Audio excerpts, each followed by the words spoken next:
आशा करता हूं आप सब बहुत अच्छे होंगे। मेरा नाम है सिद्धांत अग्निहोत्री। स्टडी ग्लोस पे आपका बहुत बहुत स्वागत है। क्या बात है, ताइवान जो है वो इंडियन वर्कर्स को हायर करेगा, बहुत अच्छी बात है। हमारे कोर्स को आप जरूर अवेल करें। साल की सबसे बड़ी सेल लाइव है, 50% ऑफ है। पर्सनैलिटी डेवलपमेंट, डार्क साइकोलॉजी, 150 200 के कोर्स मिल रहे हैं। मतलब इतनी बड़ी सेल हमने आज तक नहीं निकाली है, तो ये आपके लिए गोल्डन अपॉर्चुनिटी है। फटाक से इसको अवेल करें। तो यहां पे लेबर्स 1 लाख इंडियन लेबरर्स को, मतलब वर्कर्स को मस्त मौका मिला है।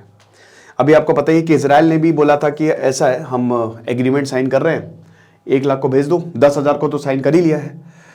13 देशों के साथ भारत ने एग्रीमेंट किया है। बहुत सारे यूरोपियन, नेदरलैंड हो गया, यूके हो गया, जापान, अपन इन सबके साथ भी भारत ने एग्रीमेंट साइन किए हैं। लेकिन ताइवान से एग्रीमेंट साइन करना is a big big big big big shocker. क्यों? To whom? To China. China बिल्कुल भी इसको पसंद नहीं करेगा। चाइना बोलता है देखो कुछ भी करने का, बट ताइवान पे उंगली नहीं करने का। तो ताइवान जो है वो हमारा है, हमारा था, हमारा रहेगा। वन चाइना पॉलिसी अगर है तो ठीक है, वरना कोने में निकल लो।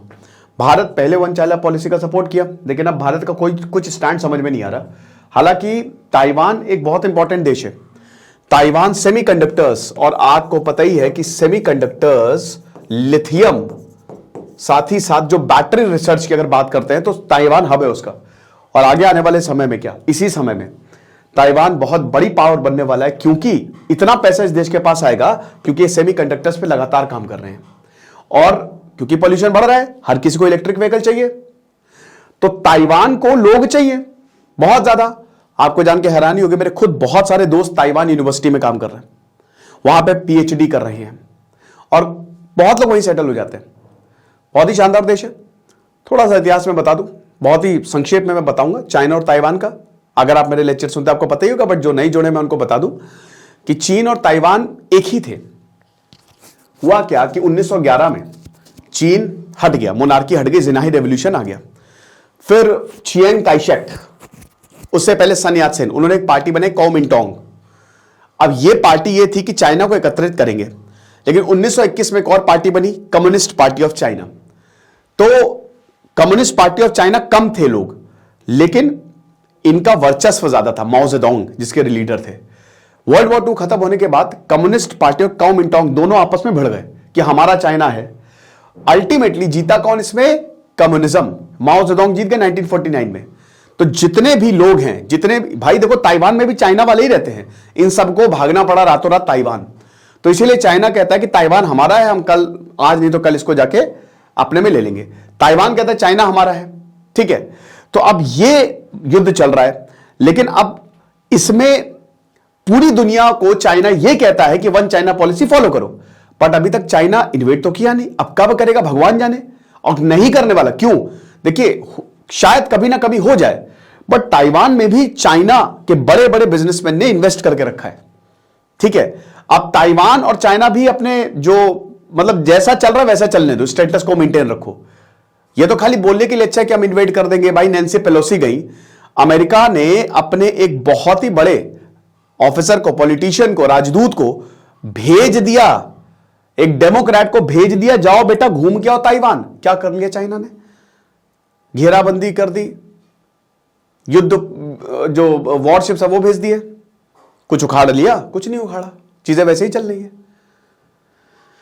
तो बस ये खाली डराने धमकाने के लिए है, क्योंकि ताइवान में भी बहुत सारे चाइनीज बिजनेसमैन के इन्वेस्टमेंट है। मैंने बताया ना, ताइवान एक बहुत बड़ा हब है, उसके बहुत छोटा देश है, बहुत छोटा देश, बट उस पर मत जाइए।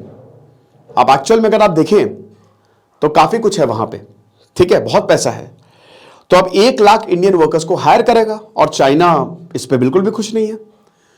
अब भाई देखो, हमको क्या लेना देना, हमको तो पैसे चाहिए भाई, जाहिर सी बात है। और इंडियन की मार्केट इसमें और ज्यादा बड़ी हो रही है।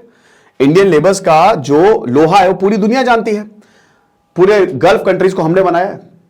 आप जाके देख लो, सऊदी हो गया, कतर हो गया, आपका यूएई हो गया, जितने भी ये गल्फ कंट्रीज है ना, इसमें देखो एक्सपेट्रियट्स कितने हैं। 70% आपको इंडियंस मिलेंगे। और वो लोग कहते हैं आओ बनाओ हमारे देश को, हमको कोई फर्क नहीं पड़ता। हमने अमेरिका में कितने इंडियंस काम कर रहे हैं, अमेरिका की बड़ी बड़ी कंपनीज के ऊपर के पदों पे इंडियंस बैठे हैं। कोई चाइनीज देखा? नहीं। क्यों? क्योंकि इंडियंस ज्यादा ईमानदार होते हैं अपने काम के लिए। इंडियंस की इंग्लिश अच्छी होती है, और अभी भी इंग्लिश एक बड़ी लैंग्वेज है ना। और इसलिए भी इंग्लिश बोली जा रही है क्योंकि जो कंपनीज हैं, कैपिटलिस्ट कंट्रीज, ज्यादातर यूरोपियंस या फिर अमेरिका। साथ ही साथ भारत में जो क्रीमी लेयर है, जो ऊपर की लेयर है वो जाती है, और जो नीचे की लेयर है वो भी जाती है। पैसा चाहिए, लेकिन एक दिक्कत हमेशा यहां पे होती है। दिक्कत ये होती है कि पैसा इक्वल नहीं मिलता है, डिस्क्रिमिनेशन होता है। बट यहां पे ताइवान ने बोला परेशान मत हो बेटा, तुम्हारे साथ कहीं पे भी डिस्क्रिमिनेशन होगा, यहां नहीं होगा। तो हम तुमको बिल्कुल जितना हमारे लोगों को पैसा मिल रहा है ना, उतना ही तुमको पैसा मिलेगा। तो लगभग महीने के 75,000 रुपए तुमको हम देंगे, आ जाओ काम करो। फिर आपको पता है चाइना, जापान, ताइवान ये सब बूढ़े होते जा रहे हैं। युवा आपको यहां पे ज्यादा देखने को मिलेगी नहीं, लोग बच्चे पैदा कर नहीं रहे भाई। देखिए अब हम 850 करोड़ पे आ गए पूरी दुनिया की पॉपुलेशन, और ये लगातार बढ़ती जा रही है। अब एक नियम है प्रकृति का कि प्रकृति अपने आप को बैलेंस करती है। तो जब रिसोर्सेस कम है, पॉपुलेशन ज्यादा है, तो लोग एक दूसरे को मार के खाएंगे। बच्चा पैदा करना, उसको पालना बहुत मुश्किल काम है बेटा। इस दुनिया का सबसे मुश्किल काम है। जब छोटा बच्चा प्यारा सा, क्यूटू सा, अच्छा लगता है, लेकिन जब रात में नींदें खराब होती है ना, तो इसीलिए ये अगर आप देखो तो फिर इकोनॉमिक खर्चा भी। तो चाइना हो गया, चाइना ने 1 चाइल्ड पॉलिसी निकाली, अब 2 चाइल्ड 3 चाइल्ड निकाल दी, कोई बच्चा नहीं पैदा कर रहा है। कह रहे भैया माफ करो। तो पॉपुलेशन इनकी बूढ़ी होती जा रही है। भारत की यंग पॉपुलेशन है, भारत उल्टा है। हालांकि भारत में अब वो सैचुरेशन आ रहा है कि भाई बच्चे नहीं पैदा करना है, बट अभी तो भारत की यंग पॉपुलेशन, बट इसकी यंग पॉपुलेशन भी दोस्तों, ये बूढ़ा ही देश है भारत की चेतना अभी तक जगी नहीं है। भले ही हम कितने भी, लेकिन हम बहुत कम उम्र में ही बूढ़े हो जाते हैं। ठीक है, पैसा, डिप्रेशन, टेंशन, शादी, नौकरी, यही सब। स्किल नहीं है हमारे पास। स्किल डेवलपमेंट कोर्सेज बहुत ज्यादा जरूरी है। भारत की एक बहुत बड़ा तबका है, बहुत सारे लोग इस पर काम भी कर रहे हैं, बट एक फिर भी एक बहुत बड़ा तबका है जो बहुत ज्यादा पढ़ा लिखा नहीं है। तो उनको स्किल, चलो ठीक है आप पढ़ाई नहीं दे सकते, बट स्किल कुछ कोर्सेज उनको दो ताकि वो और अच्छा कर सके। चाइना में क्या है कि एक अगर कोई लेबर है, अगर वो प्लम्बिंग कर रहा है तो प्लम्बिंग ही करेगा। भारत में क्या है ना, अगर मान लो प्लम्बिंग कर रहा है वो काम है, अगर मान लो प्लम्बिंग नहीं चला तो वो पेंटिंग भी कर लेगा, वो कुछ और भी कर लेगा। तो ये भी कहीं ना कहीं चीजें ठीक करने की जरूरत है। बट ये रीजन है जिसकी वजह से ताइवान में भारत अपने वर्कर्स भेजेगा, और बहुत अच्छी बात है भाई। ठीक है, हमारे जो वर्क फोर्सेस की लोहा पूरी दुनिया मानती है, और यही कारण है कि दुनिया भर से भारत के लोगों को मंगाया जा रहा है कि भाई हमारे काम करें।